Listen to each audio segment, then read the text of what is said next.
is on the surface, but what's underneath is a cry. Society's agenda has been constructed to train people to be either average or less than average. And I say, you know what? I'm just going to write it. I'm not going to try to be perfect, because when I try to be perfect, I'm not trying to be myself. I'm just going to be myself. And inside of that was perfection. People only listen to people who they can relate to. My Bro, guy, how are you? how are you? Freaking adjusting all over the place, loving people all over the place, coming up with solutions all over the place, and freaking creating all over the place. How are I love you? it, man. We got the book right here. I see you. I keep What's forgetting your what to call favorite it. chapter? Dude, more than the chapters, I love the little, like, you have this artwork. I don't even know what to call it. It's so different. This book is a pretty easy read. I'm a slow reader, but at the end of every chapter, he's got like these giant messages. Sometimes they like get you right away, like a quote, but sometimes it's like it makes you think. I mean, they always make you think, but you got to think about, like, it's a little graphic, it's a little cartoon at the end. I love it, dude. It was such a surprise on the end of each one. Like, I'm reading through, like, oh, and then like, oh, what does this mean? It's like, all this kind of stuff. It's a refreshing take on So, books. yeah. So, like, whenever I go to get my car wash, there's always these little books that's inside the store, but they all have these big old quotes on them, and those are my favorite books to look at. They're like Mm. bursts of inspiration. So I was like, man, how can I do that? So I went into Over, and I literally did every single one of them inside of an app, and I sent it to the editing people, and they did it for me. But what I didn't realize is now people are reading it with their 5-year-olds, and they're reading it with their 7-year-olds, and they're gravitating towards those little pages. So now the whole family can read the book together. I like it. I did a series on my channel with Neil Pasricha, who sold 1 million+ books. And he said one of the key things that helped him is what he calls breathability. Make sure that it's easy to scan, easy to read. It's not just pure text. And you did it, man. Like, I just like it's like a little bit of candy as you're going through too. And it always connects to what was in the book or what was in the previous chapter. I mean, I'm so excited because I'm actually, like, I'm in it. I'm reading it right now, right? So I'm such a slow reader, but I like reading at least like one chapter. And so I'm about, where's, like, can you see I'm like halfway through right now, Yeah. getting through it. But no title on the book. Every time I'm like, oh, what's this book called again? I got to keep, at least it's on the side. Change your mindset, change your life. Yeah. When I was working with the artist, I was like, you know what? I want to have a cover that represents my story of from when I lived in my car to completely transforming my life, that you can just look at and you don't even have to know what the title is, because it tells the entire journey of transformation. And then he sent me something, and then that sparked an idea that I had, and we just kept going back and forth. And so whenever I looked at it, I went to 30 different stores to people who I didn't know. I was like, when you see this, what do you think? Hmm. So I'm just asking strangers. And then this one girl at Urban Outfitters, she was like, it reminds me of like change and something about like changing your life. And I don't know, it's really cool. It's like from death to life and to change. And I was like, you're exactly the confirmation I'm looking for, because it was people who didn't know me. And I just said, what do you think? So when I put a title on the front, it took away from the art. And I'm a visual artist. And I was like, you know what? I want art to go out there. They can see the title on the back, but I just want the art to be so captivating. And so that's how, no title. Yeah, dude, I love it. I mean, I remember when you sent me like a graphic of it before you actually had the book out. It's like just Yeah. a sneak peek before, like, that's such a wild cover. And the thing that pulled me in, I mean, a lot of it makes sense, right? Like the depth to the life and like the desert to the mountains and all that. Oh, come on. What I didn't get, like, so now that I got you, the gears, you got like the gears and mechanics and like robot stuff into flowers. And it's like, Yeah. what's that transition for you? What does Okay. that mean? So the gears is robots. So when you get caught up into society's agenda has been constructed to train people to be either average or less than average. That's why whoever designed the school systems, it hasn't changed in, freaking cell phones change every 2 years, but the school system design hasn't changed. And there's 2% wealthy and the rest will die trying to figure it out. But they get them when they're like little kids, and you can domesticate a child, and whatever you agree upon as a child, you'll play out as an adult unless you wake up to new awarenesses and things like that. So that was just the robotic mainstream that a lot of people are in that don't even know that they're in, because the cemetery is not where you see the most dead people. It's when you walk around outside and you see a bunch of people where something's died inside of them because they gave up on their dream to follow the path of whatever mainstream media tries to control people. So those robotic gears were just me caught up into living a life based off of what I thought people thought I should live my life. It was like trying to play up to all the right people instead of listening to my own gifts, my own God-given talents, my own voice, my own intuitions, because everybody has it inside of them. But when you're trying to follow all these different patterns, you lose yourself in the process. So I felt like a robot. I felt dead. I felt like I was just like inside of this monotonous thing. But once I started thinking for myself, believing, listening to those voices, truly honoring what's inside of me, that's when, man, every time I followed an intuition, it led me to the result that I wanted eventually. So if it was difficult when I followed the intuition, it strengthened me and cultivated me into the kind of person that could sustain at the next level, who deserved to be at the next level. I love it, So that's dude. the death into life. Change your mindset, change your life. You got to go pick this one up. Look this up. Change your mindset, change your life. Garrain Jones. You can't miss this cover. You can get this on Amazon, right? You can pick this up. Yeah, you can get it on Amazon. You won't get the custom autograph, giving Jones extra detail, but you can pick this up and it's a fun read. Dude, your place too. Like I've had tons of people on my IG lives, and your place is, every room in your place. Y'all want to see the whole? You want to see the whole thing? Have you seen the whole thing? Take me on a tour. You took me on a tour last time, but like I'm sure there's some new stuff. I remember this room, and then you got the water on the ceiling or something. So this room is the inspiration room, and these are people who've inspired me. Yeah. You got Connor. You got friggin' Jesus. Yeah. Conor McGregor's next to Jesus. That's funny. Fred Smith down there? No, that's John C. Maxwell. Oh, no. I mean, that's Jim. That's Jim. Oh, Jim Rohn. Okay. John Maxwell. Okay. Yeah. Mother Teresa, John C. Maxwell, Gandhi. Jobs. This room was wild, dude. This room was wild. You got Muhammad Ali, and they're quotes. You know what I'm saying? Yeah. You got Oprah. You got Martin Luther King. Darkness cannot drive out darkness. Only light can do that. Yeah. Hate cannot drive out hate. Only love can do that. Mm-hmm. So this is one room. Hold on 1 second. Then I have a room that is called, this is the Zen room. So I haven't seen this one. There's like grass on the floor. That's awesome, dude. Somebody said, where's Michael Jordan? Michael Jordan didn't motivate me to change my life. I was inspired by his play, but nothing that he said motivated me to change my life. So I only put people there that.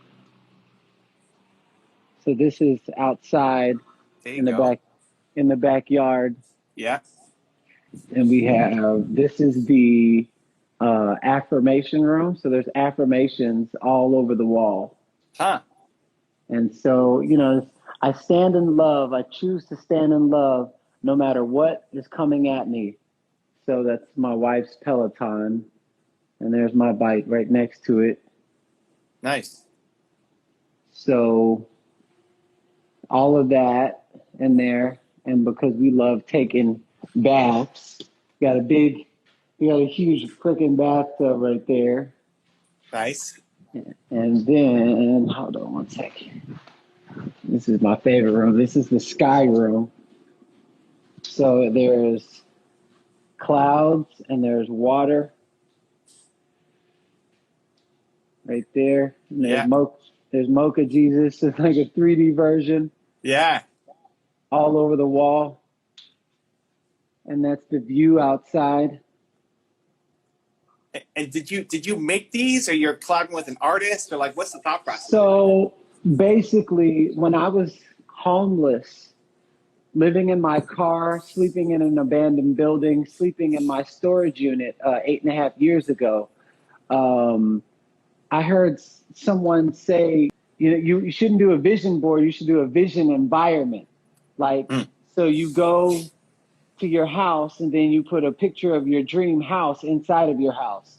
You go into your whatever kind of car you drive, and then you put a picture of your car inside of your dream car inside of your car. So in everywhere where I was staying, what I did, because see, when you have a vision board, you have borders on it. But when you create a vision environment, there's no borders. Oh, snap. You see what I'm saying? I like and that. So what happened was, when I was living in my storage unit, I had a photo that I drew of my dream house, of what I wanted, what the rooms were going to look like, how what they were all going to carry a different frequency and energy. But this is while I was living in my car and living in my storage unit. So each room, it just carries a different energy. So whenever I want to be in a specific energy, when I'm, want to charge myself up with a bunch of affirmations, I say everything on the wall. There's the inspiration room. They say you are the 5 closest people you hang out with, but they didn't say they have to be alive. Yeah. So, or they have to be physically in your presence. So if I keep seeing them, I'm reminded of all the impact that they've made in the world. Mocha Jesus, where did he come from? Well, that came from a painting that I saw. But that painting that I saw when I was in 2nd grade, someone had this adult try to drown me in this river, and as I was being I heard about all these different people. All these kids that were dying in the neighborhood in Missouri City. They were being drowned by these adults. I didn't know who they were. So one day I was playing baseball, and I was in 2nd grade, and these guys that were my cousin's friends, and I knew them. They're like, "Oh, there's some fish in the bayou," or whatever. And I was a big fisherman. So I went to the bayou, and everybody was telling me, "Don't go, don't go." And then they were saying, "You got to look closer." And as soon as he said, "You got to look closer," that's when I put it together that these are the guys that are drowning all the kids. And they threw me into the river. And then I was getting sucked up into a tunnel. Anything that goes into a tunnel is going to die. I got sucked up, but I got flipped upside down because of a whirlpool. So I'm in the water, getting sucked into the tunnel, already underwater. A hand reaches in the water, pulls me out, just enough for me to come out. I look up and I see no one. And all my life, I was like, who was that hand? Because I never saw anyone. When I saw that painting of the Jesus reaching through the water, I was like, oh my God, that's what I want on the ceiling. So that's how that came about. That's wild. And that's your bedroom, right? Yeah. That's what you wake up to every day. That's wild. Yeah. Okay, so you get that idea, then what? Like, did you paint that yourself, or you hire a local artist? No. So there was a person that just would comment on stuff on my Instagram, and there's a guy named Chad, and then all of a sudden, I didn't know he was an artist. I just always, anybody who comments or anything, I just go on their page. I went on this page and I saw all of this crazy work. I didn't know him, but I reached out and I said, how would you like to fly to LA, get paid, stay at my house, and paint a mural of Mocha Jesus on my ceiling? He was like, oh my God, I'm such a fan. And I was just crazy. But what was awesome is he said, this is the first time in my life anybody's ever believed in me like this. And since then, he's blown up so big. it was the most beautiful thing that has happened. So, um, That's what's up, man. hold on. So we got the staircase that has, the books, and Uh-huh. then you have "You Are Powerful" right there. Nice. This was at me and my wife's wedding. Nice. That was a fire dancer. There's freaking artwork. Change your mindset, change your life. This is our kitchen. And hold on one second. These stairs here go all Uh-huh. the way up, to the backyard. And then this is like a little resting area here. Cool, man. But then there's like a day bed. There's my wife in there. Oh, hello. Hello. Where did you write the book? I wrote it all over. Listen, I could write a book on the process that it took for me to write that book, because I tried every way possible. I tried to hire a ghostwriter. I was like, man, I don't even believe this because it don't sound like my words. I hired a developmental editor. I tried this. I tried that. I was like, man, I'm going to write myself. Yeah. Like, Okay. It was, sounds like you. I was gonna say, like, this sounds like your lives. yeah. When it came to my book, I was just like, the hardest part was trying to, I have to be this way. I gotta sound like an author. Yeah. I gotta sound like this. And I was like, man, what do people really like about the message that I share? Because I don't give it. Like, I'm so raw with it. Mm. And then I said, you know what? I'm going to write a book that feels like somebody has a friend. That somebody's like, you got somebody that's like right there. And when I got clear on that, it took me a week. It took me 5 years Snap. to write the perfect book. But then once I got clear, I was like, I'm just going to get the information out, and I want it to sound exactly how I talk. Who I'm trying to reach. Like, I wasn't trying to reach Tony Robbins. I'm trying to reach the people who don't usually write books. So I need to write it in a way that's really simple. Mm-hmm. And it's so many people who've never read books before, they're like, man, your book was the first book I ever read.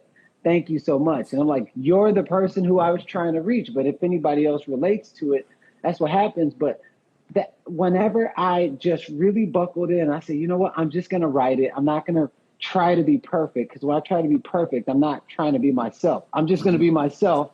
And inside of that was perfection. Yeah. Nice, dude. I love it. Well, it's a great read, guys. Go pick it up. Look, that's how you spell it. Garrain Jones. Go look it up. Change your mindset, change your life. Hey, before we pop off, any quick message for what's going on now, like how you're dealing with it? And you can never understand what it's like living inside of a black person's body and experiencing what they experience. So you can only know from my perspective, because everybody can look at the same thing and see something totally different. But for me, someone who's experienced racism still to this day, literally my entire life, and somebody was like, whoa, you're massively successful. I was like, but I still experience, so it's like the undertones of it, For me, it's about bringing awareness. I don't take a lot of things personal because I've done a lot of work. I've done freaking masters in spiritual psychology, freaking deep soul-hearted work, 10-day silent retreats, all kind of things. Most people don't have that. So people only know how to express themselves in a way that's normal to them.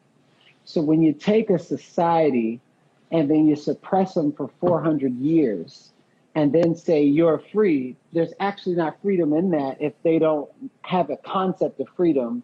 And there's no, the culture was never reformed. So we got to find a way to express ourselves through music, through fashion, through all these different things. And on the other side is people say, oh no, it's all lives matter, all lives matter. But you got to understand, Black people have never been a part of the conversation from the context of dignity in a systemic way, which is why all the Black people, so many Black people are in prisons and all these different things. But so many people that I know won't look at that. It's like they have this one narrative, and then it's like, but why is everybody so screaming? And so this is my take on everything. Imagine a baby, if anybody knows how children work, that's saying, mom, mom, mom, mom, and they're trying to get your attention. Mom, mom, mom. And then the parent not acknowledging the child's cries. Eventually that child's cries is going to turn to rage and anger. And if you keep ignoring that child, there will be, from an emotional content standpoint, they wouldn't be able to resonate with the mom or dad, because the mom or dad was never open to the conversation or whatever it was that the child was trying to say. But if you really want to hear what's underneath Black Lives Matter, because it's not, Black Lives Matter is on the surface, but what's underneath is a cry. And so to deny someone a voice, like literally to deny someone the ability to express themselves when culturally it's always been shut down, is like the little kid going, mom, mom, mom, mom, mom. And at the end of the day, people want to feel seen, heard, acknowledged, and they want to feel like they're matter. They matter. So what you think is freedom is actually not freedom, because you can't be truly free until you have the power to possess your own mind. But when it's never been restored and never been, if you've never been supported in that way to understand how to possess your own mind, then you'll constantly recreate the same patterns over and over and over and over and over. So my take on what's going on is there's a cry to be seen, and then there's a not acknowledge those who are actually saying we do matter, because there's a lot of dismissiveness is going on. It's very interesting, because a lot of my friends, or I really don't know, but they're like, man, I'm all about humanity. I'm all about just like, I want to stand for people. And I've seen them passionately stand for gay rights. I've seen them passionately stand for women's rights. And when it came to the oppression of Black people, they've been silent. I'm like, wait, where's, I'm your friend, and this is something that I've been growing through my whole life. So for you to say nothing, the question is, it was like, well, I don't know what to say. I was like, well, you didn't know anything about the gay rights either, but you did your research and you stood for the people. All I'm saying is, if you're really about the people, then stand for all people. If you want all lives to matter, Black lives have to be a part of the conversation. So if that's not a part of the conversation, then you really got to check in with yourself and be like, what's that about? And I'm going to leave you with this. And I share this with all the time, because one of my white friends, he goes, well, then how is my words going to make a difference? And I said, I'm going to tell you exactly how. But when I was 5 years old, I was on the playground, and these 5 white boys, I was living in Arkansas at that time, so it was crazy. And I'm 40, I'll be 41 in a couple of weeks. When I was 5 years old, 5 white boys were chasing me on the playground every single day and beating me up and calling me nigger all the time. And I would just I say, stop, leave me alone, right? But then this one white boy,